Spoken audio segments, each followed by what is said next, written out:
All right, so Bravo TV, the reality show that is The Real Housewives of Salt Lake City. Angie K and Shawn getting a big breakup. What? A divorce? Never fun. This is just like, oh my gosh, like how did it happen? And so many questions. And Salt Lake City, within the franchise of all the Real Housewives shows, there's so many. Miami's on pause, unfortunately. Beverly Hills, Orange County, the new Rhode Island, New York, New Jersey, all of them, right? Dallas. They're all so interesting. And in each of the shows, you have a very different set of cast members. And in that set of cast members within Salt Lake City was always Angie K. And she seemed to have a very strong, wonderful business acumen. I'll talk about that in a second. And she seemed to have a 25 plus year wonderful marriage throughout all the seasons that she's been on the show. And so to see a breakup, they do have a, Electra is the daughter's name. And, it just is never fun. And to do this after spending seasons on, time and months at a part, filming a show, which is what they had done, and basically getting ready for the next chapter, rolling out the show, in some time, and then the big announcement. I don't like it. I just don't like it. I feel like it's a lot. Now, will it be enticing or, the word juicy or compelling? Maybe. But there's something to me that is very interesting about Angie K and Shawn and this, I guess I would say emerging breakup, but this breakup that is actually going to happen. All right, here we go. Let's get into it. My name is Randomly Ronnie Jr., 1,500 plus episodes. Did I say that clear enough? 1,500 plus episodes, so please go enjoy them, I guess. And if you want to support me even further, patreon.com/randomly Ronnie Jr., I guess is a good way to do it. Reality TV, what an interesting genre that, I do say sometimes I'm a reality TV expert, aren't we all? We all have opinions, we all judge, but I gotta say, over the last couple of years, watching reality TV, one thing in the pit of my stomach that never feels great is, seeing a couple that you feel has essentially portrayed themselves on the show, this Real Housewives reality show, in this case, Real Housewives of Salt Lake City. And at the very least, the relationship was strong and you kind of felt like, they are gonna, make it happen and live a long life, long beyond this little silly TV show, kind of like who I reference all the time, the great Melissa and Joey Gorga. When the show is long gone, they are always going to be the cutest couple ever. Am I right? They are so darn cute. Melissa, Joey, oh man, New Jersey. I tell you, I know Teresa essentially is the star of Real Housewives of New Jersey, but on display, each and every day. Always go up for Melissa Gorga. I do. I just like her so much. And if you go and enjoy the channel here, randomlyronniejr.com, like I said, 1,500 episodes, you'll probably hear or see a bunch of episodes on Melissa. But back to the lecture at hand. Angie K. Okay, so what we have so far is this. Angie K busted into this show as a, what did Monica? Monica was a cast member, one season only, very impactful, very on the fence as far as was Monica that dynamic, because, it came with a lot, but some of the stuff she said did sort of stand the test of time, whether the tactics that were used were, off-putting. Some of her premonitions, I suppose, have always sort of been. Now, Monica did the show one season, one of the biggest seasons ever on Real Housewives of Salt Lake City. And Salt Lake City was always interesting to me because I used to say that they had the real big compelling story even before that with Jen Shah. And of course, the legal issues and all of that. And that was portrayed, but when that season ended, no one knew if the season, after would have been able to continue up, I guess, the hype, right? But I always say, so many times I say this, reality TV, compelling is compelling is compelling. And all these little, jolts of energy and little, big scandals, they really are here today and gone tomorrow. And, I just had always thought, I think from the show itself, Salt Lake City, they have enough interesting people that the show will go on, but you just never know. So Salt Lake City has Jen Shaw, the big, scuttlebutt in terms of all the stuff that went on with that, but you didn't know how it was going to be. But then the season after, you get Monica, you get Angie K. Now, Monica said in that darn reunion, and I know it had to sting, she told Angie K, she told her, she said, you are a bench warming, I don't know, bitch or something like that. Not the nicest thing to say. And then Angie K had her moment, because the season after, she was like the center of the entire show. Now, this has got to do something to someone's ego, possibly. I can never tell, because sometimes I feel like if you have been pursuing something for a long period of time, when you do get that big moment, there's not really a space for you to go too excited, because you've sort of already been preparing for that. You've been doing the work. You've been put through your paces, is a term that used to be used back in the day, put through your paces, essentially like learning how to be ready for that big opportunity because of the work that you've done and all that. But with Angie K and a reality show, it really could be, years ago, your life I'm not saying this is where Angie K is feeling, but it could have been where your life is, economically she was great, but maybe not fulfilled. And then the show, it does, God, I was just talking about this particular topic when I was discussing Real Housewives of Rhode Island, Liz specifically, why she left. And I was saying that it's a kind of show that you could lose yourself in. Not saying you will, but you could. And maybe that was why Liz decided to leave, amongst other things. Okay.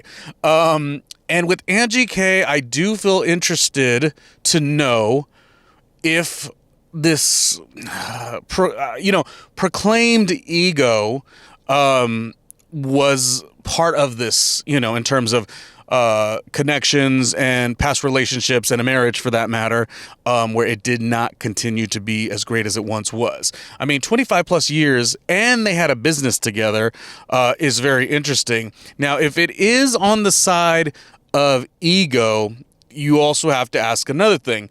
Is it ego when you are presented with new opportunities, such as Angie K was, and you are growing as a person, and other people who are around you don't grow with you, or don't understand you, or don't receive you? I do got to make mention for that too, because it does feel like it's so easy to push and knock and throw jabs, so to speak, at Angie K, because it's like, who does she think she is? She might have already been somewhat of this person, and when these wonderful things happen, I think sometimes we inflate the idea of being humble too much, so that if we don't get somebody who succeeds around us to sort of, I don't want to say kiss our ass, but if they don't, give what we expect, we're like, oh, who do they think they are? Which is something that I never, me personally, Randomly Ronnie Jr., go to the Patreon, patreon.com/Randomly Ronnie Jr., make it rain, help me out, yes.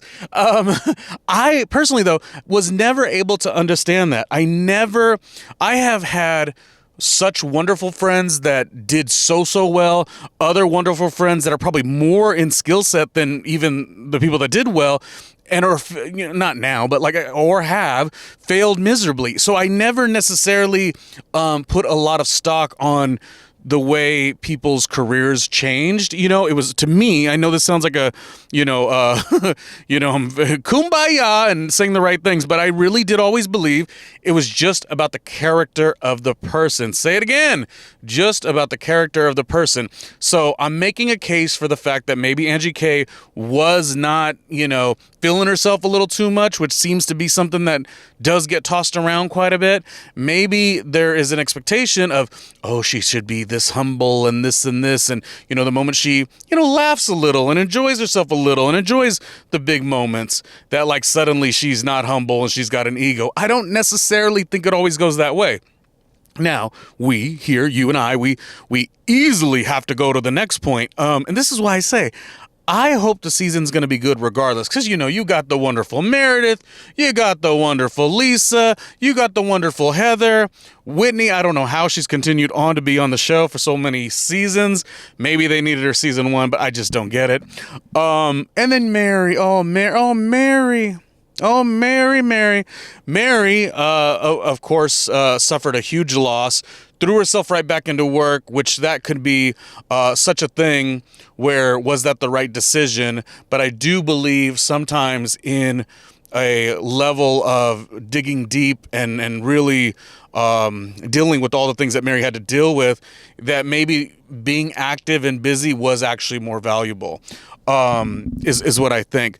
But going to what I was saying, that within all this, I hope the season itself, as the season gets closer, that there was enough storylines, right? Because what I think would be interesting is if all of a sudden, what Bravo TV, NBC Universal, and reality shows for that matter love to do now is it'll be a whole season, recorded, so to speak, getting ready for the launch in a couple of months or something.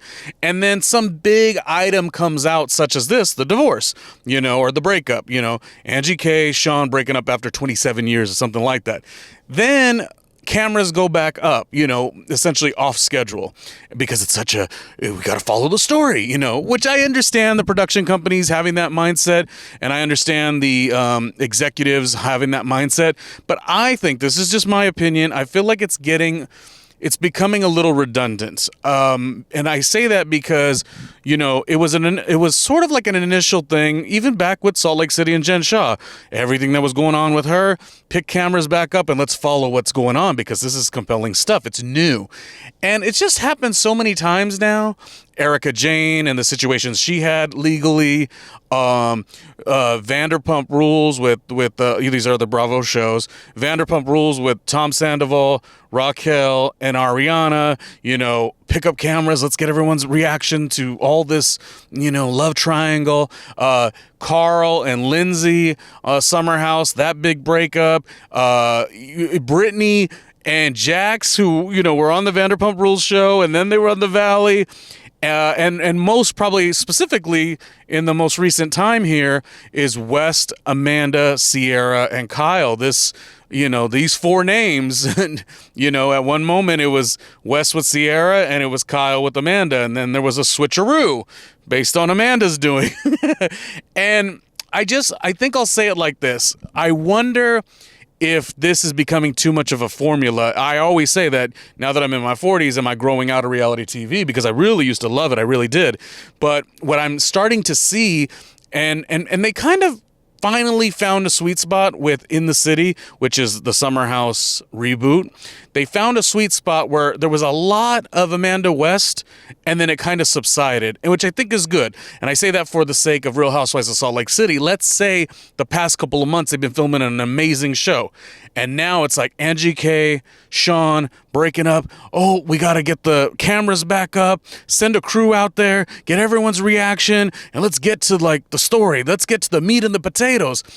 And I just think that what's ending up happening, though, is, and you've heard Andy Cohen say it on Watch What Happens Live, which he could be truthful about, which is, oh, isn't it interesting watching the show with in another lens, meaning when a big thing had happened, like a scandal of sorts or a big, breakup or a legal thing, and then you watch the season 8 months ago, and then you're like more intrigued because, going off the example of a West and a Sierra and Amanda and Kyle, you like look at it, you're like, oh, West was befriending Kyle, and he was sort of hugging up on Sierra, and they were having a bond.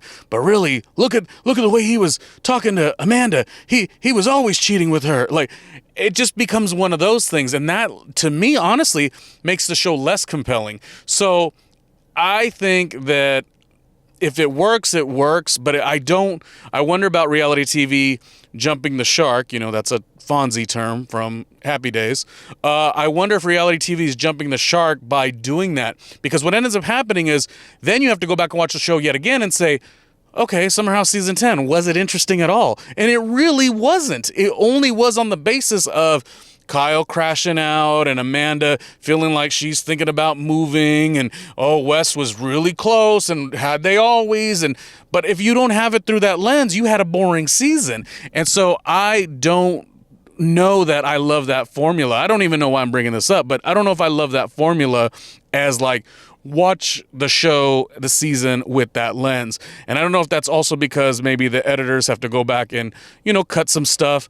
But either way, marriages are such a beautiful thing. Specifically for this case, Shawn and Angie K, they had a business together. They worked together. They were successful together. Remember, she had the beautiful home. So it's never fun to watch on the show, in my opinion, even though that is what it is. The show is called The Real Housewives. It's a reality show, and these are some of the things that happen, in day-to-day struggles, right? However, I wonder, like, putting too much attention on it, like, I wouldn't mind seeing it more going forward or in the next season or at the reunion, but I hope they don't alter or edit the show where all we're going to see, we're going to watch episode 1 and go all the way to episode 20 or 24 or whatever it is, and we're going to be looking at each scene where Shawn was frustrated with Angie, or Angie was frustrated with Shawn, or Angie was like, oh yeah, Shawn was supposed to go on this trip, but he had a supposed work trip that I didn't know about. And then you're going to have Whitney, oh, that doesn't sound good. That to me is like just the show itself, I think, needs to be compelling. It can't be compelling on the basis of looking at the show through another lens. Because as my example, though I love Summer House season 1, I was like so into it and I watched every single season. And yes, Summer House season 10, the one that most recently hit, and then it went on to In the City, which is a spinoff, it was all interesting, but there was a bit of fatigue with the current, we'll just call all these things scandals or drama, right? The current and the oversaturation of the storyline while you're watching it episode by episode by episode by episode, and you're picking it apart. Even so much so that, like, if West, who became necessarily the least favorite person for Bravo TV fans, is like, he couldn't even have a fun episode and make a joke because it was like, oh, see, he actually was, thinking of this at the time, and he was really trying to screw over Sierra at the time. It's like, I mean, he did what he did, and he screwed her over, and he did, wasn't considerate to Sierra, he wasn't considerate to Kyle, but that was, potentially much later, and it makes the show, to me, a little less fun. Now, does it do better for engagement? You know how I feel about social media engagement. Don't give a damn about it unless it's valuable, I suppose. So that's all I'm saying. I'm proposing this concept of, like, I just don't know how it's going to be implemented into the show. But it seems like this is the new formula.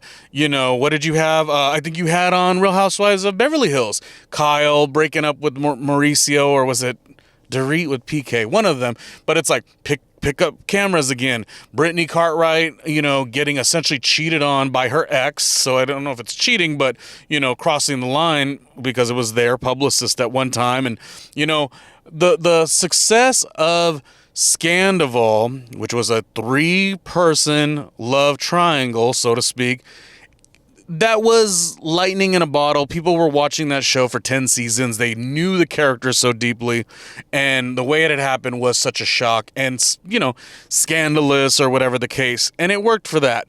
But I feel like you're starting to see that, like, a lot more of this, and I don't know if I'm in a smaller amount of people who are like, just run the show the way it is. Yeah, there'll be some clues. There'll be some, like, Shawn's frustrated, Angie K's frustrated.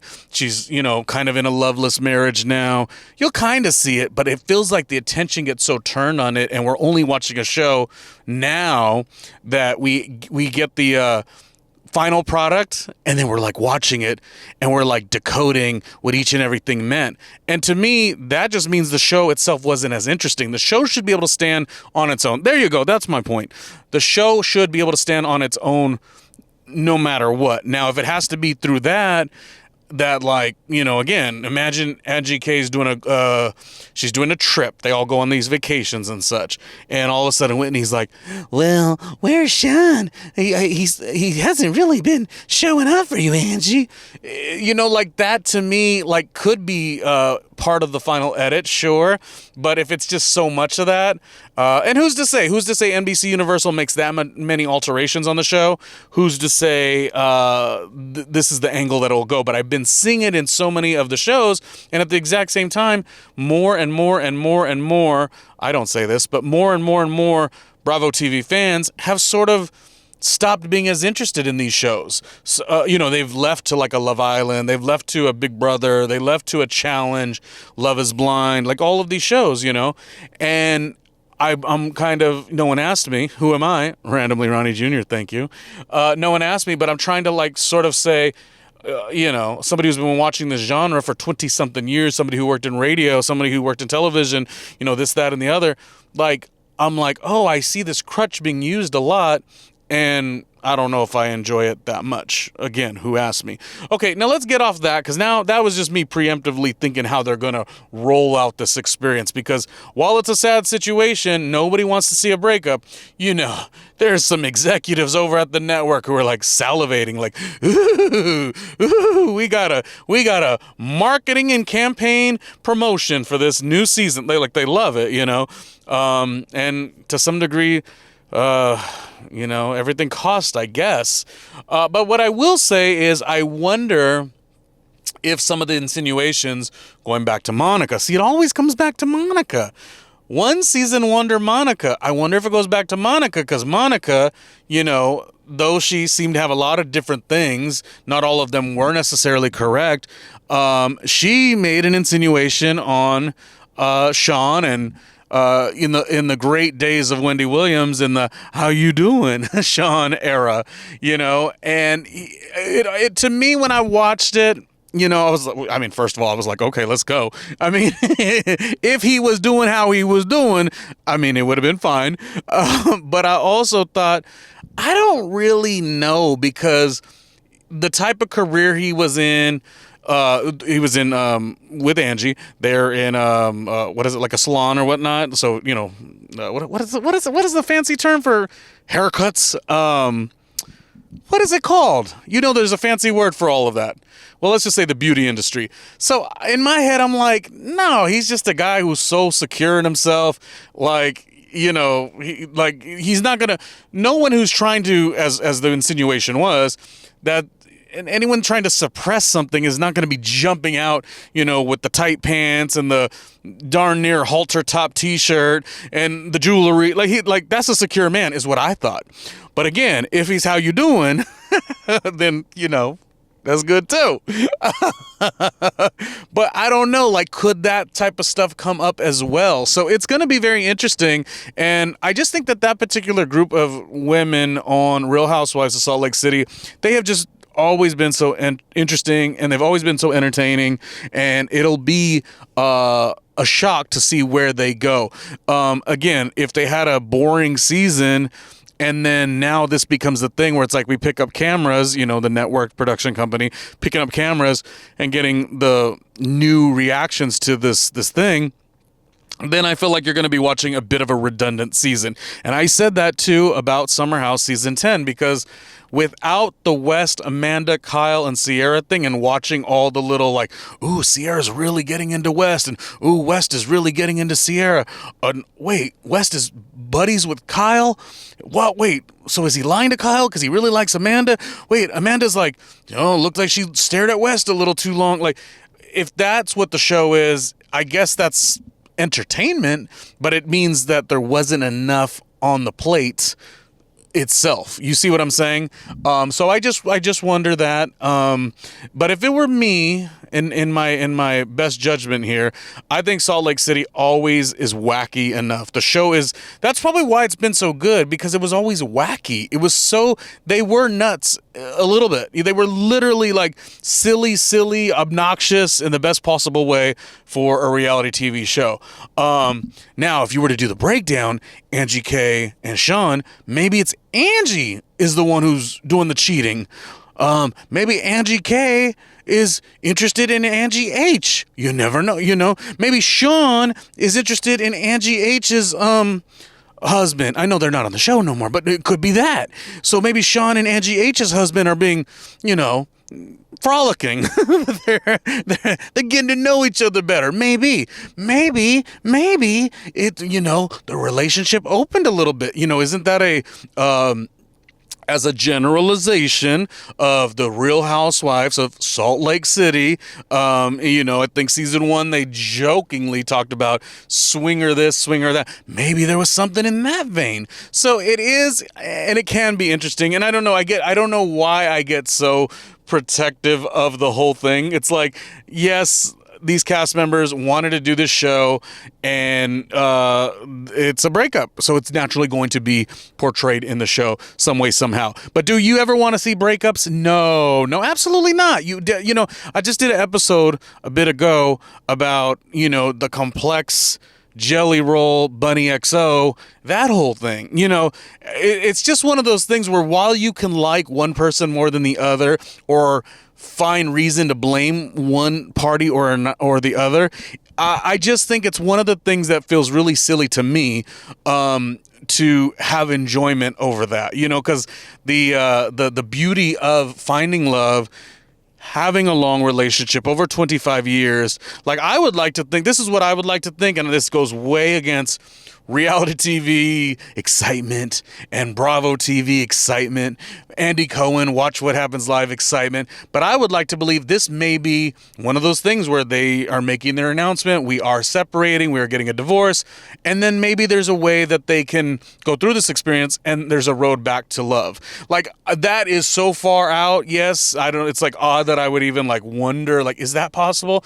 But I do think, like, again, as somebody who is single and not in love, I think it's such a beautiful thing, and I think it has many challenges, big roadblocks. It is emotional, and it doesn't always look the same either. Love is a very tricky thing. Trust is a very tricky thing. So, maybe it's a blip. Maybe, it could be that. Maybe this could be one of those things where right now Angie K is going to do this show, and even going through the experience again, by, when I say experience again, I mean you end up going and doing interviews about what had happened the past 5 months, prior when you were filming. And maybe it could, kind of add to some retrospection, I suppose. And there's a road back. Now, it could be over the course of this season that is coming up of Real Housewives of Salt Lake City. It could be that it gets messy, and that will not be good for nobody. But the fans will be watching week by week by week by week. It'll be interesting. I thought Angie K was a very sweet cast member. I really did. And it makes all these questions kind of come up. Monica was so spot on a couple things. She's been on the bench, so to speak. They did not continue to bring her on for whatever reason.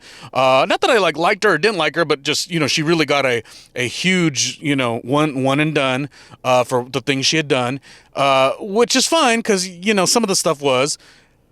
But, and it's like one of those things where like the judgment of like, good behavior, bad behavior. It's like it's a reality show. Pretty much everyone's a little bit messy in almost every case. It's not, let's say like 75% is a little bit of a messy thing. So Monica, did she really go that far? Anyways, I'm not even here to discuss if she did or she didn't, but I will say that it might be, and this might even be in a weird, who knows where Monica stands with this cast and these gals.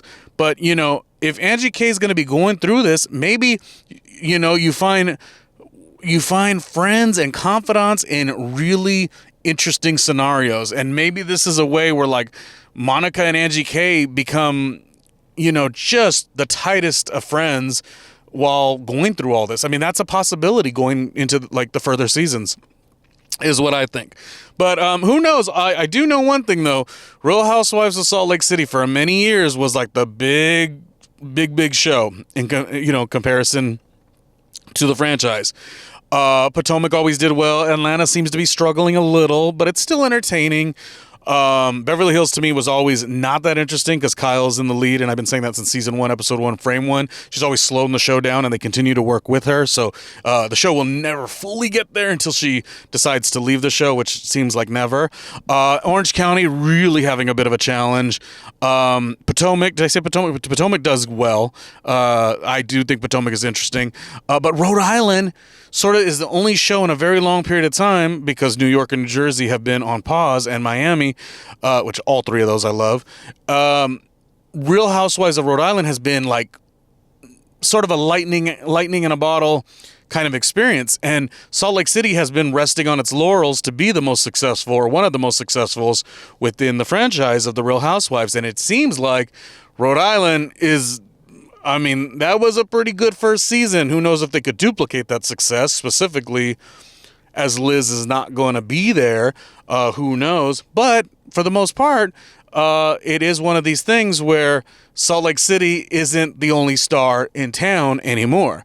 But, you know, I think they're just a wonderful group. I've always loved Meredith's, like, delusional, just, she's just perfect. But the part where I'm getting a little bit not as interested in Meredith is because I like Brooks, but Brooks is on the other show, Next Gen NYC, and there's just like so much crossover, you know, because that's, you know, Meredith's son, and Brooks is, you know, what is he, close to 30 years old, 24 years old, 25 years old, and he's, you know, he'll talk about his mom and dad or whatnot, and they invested in his business and this and that, and you see people who have moved to New York City with like so much wealth to start their whatever their businesses are, and even when they're like talking about their businesses, they'll be like, I'm just as an example, yeah, I'm like inventing a Kleenex, not toilet paper, Kleenex. Is that the word? Kleenex? Why does it sound weird when I say it? Like when you sneeze, a tissue. I'm inventing a tissue line. The Kleenex, right? Isn't that the brand? Kleenex? Is it Kleenex? Kleenex. Tissue. Toilet paper. Okay, something like that. Okay, back to the example. Yeah, I'm like inventing a tissue line. Like one day I like was sneezing and like I just noticed like I was really connected to like tissue paper. So I like wanted to invest in it and build a brand. And then my parents like invested in my brand. Like that's what the whole show is. Next Gen NYC. I try to like it. I know it's good, but as somebody who has been broke, and has worked 9 days a week for so long as well, and it has been a struggle, no matter how hard you work, you see people that have so much more than you, they don't even have to try. And so he's calm and casual. I like Brooks. I do. He's fine for the show. But in abundance, almost all those cast members, they've got so much structure. And it's just so hard to win if you're, you know, brokey. brokey. And because, you know, how do you compete, you know? And so sometimes my Meredith, like, you know, I really liked her. I thought she was one of the best to do the show. But sometimes it's like now we're seeing too much Meredith. We're seeing, I like Riley. I'm talking about Next Gen NYC now. I like Riley with, you know, we see Candy because I've loved Candy for a long time. I want her to get the EGOT, the Emmy, Grammy, Oscar, and Tony. She's one away. I think she's the Tony is the only one I believe she needs to get. And she keeps getting very close to that. And then you got like Teresa's daughter from New Jersey on the show, Kim Zolciak's daughter on the show. So it's a very luxurious way to live in New York City in your early 20s, when my days in New York City, I mean, I cannot, being on that train forever, going way out there, way out there.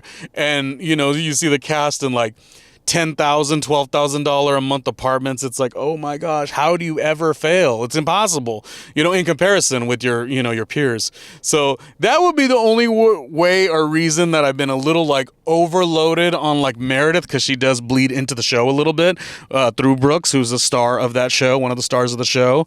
But I generally think Meredith is good. Lisa's good. Mary is going to have such an emotional season. I mean, I can't even really fathom or get into that. But I think, is that the only three, well, Heather is like the narrator of the show, and I'm sure they'll have new people too. Bronwyn, I forgot about Bronwyn altogether. Bronwyn, Bronwyn was with what's his name, and now she's upgraded, so this is going to also be interesting. It should be a really good show, and we'll see how much Angie K and Shawn's storyline are sort of insinuated, or you could kind of peel back the layers by watching the season. But again, in my mind, love is such a beautiful thing.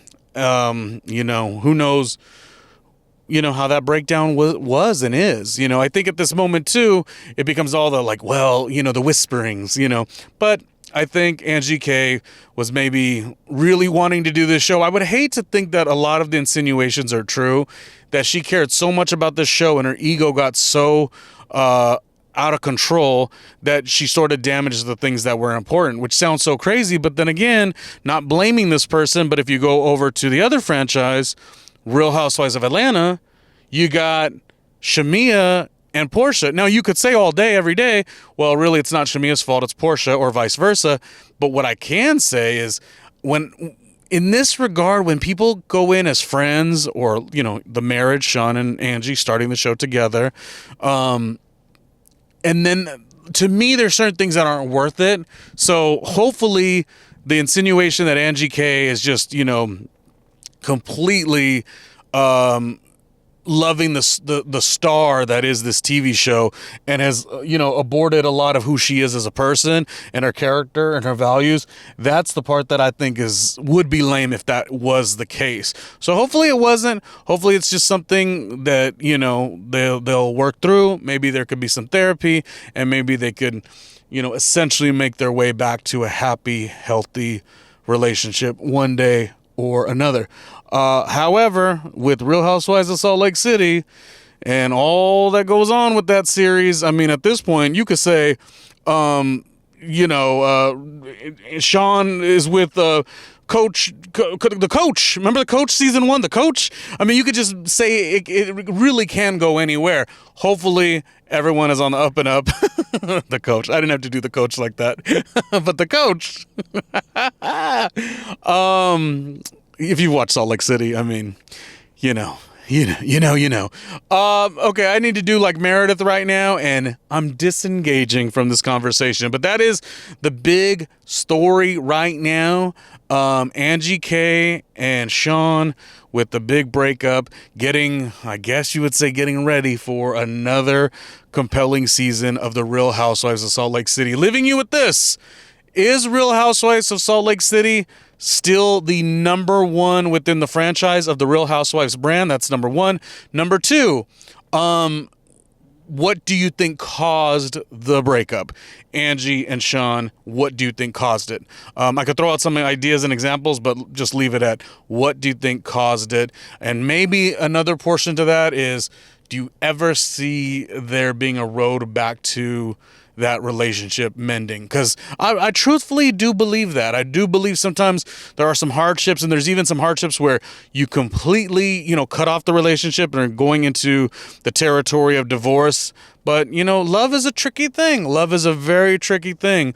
And Angie seems to be, over the course of these seasons, she was always a compassionate human being. And I feel like maybe, if she did lose some sense of self, an inflated ego or something like that, maybe there is a level of coming back down to size, and finding herself. Or again, we're throwing out other examples. What did I say? Shawn and the Coach. Angie K could be. What was I gonna say? This was funny. I was gonna say something. Angie K. She might be seeing Bronwyn. And was okay. Well, Bronwyn's boyfriend. Does he got a friend? It really can be anything. So it's gonna be a very, very entertaining of the Real Housewives of Salt Lake City, as the franchise itself is on 20 seasons. Unbelievable. The Ultimate Girls Trip is coming up. That's with Giselle, Vicky, Teresa, Portia, Luann. I think I'm missing somebody. Luann, Teresa. Anyways, that's coming up. Should be Larsa. Larsa should have been on that season. That's coming up, as well as 20 seasons of Orange County. So it's all the brand is strong right now. It may not continue on, it has 20 years for anything is, sometimes it starts to dwindle a little, but that darn Angie K, she's going to be interesting as always. So, and she feels relatable in some way. I don't know. I like Angie K. Don't we all? I mean, come on. Don't we all like Angie K? All right, it's time to go. I got to channel into my Meredith, my inner Meredith Marks, and I'm disengaging. I'm disengaging from this, this commentary. I'm disengaging.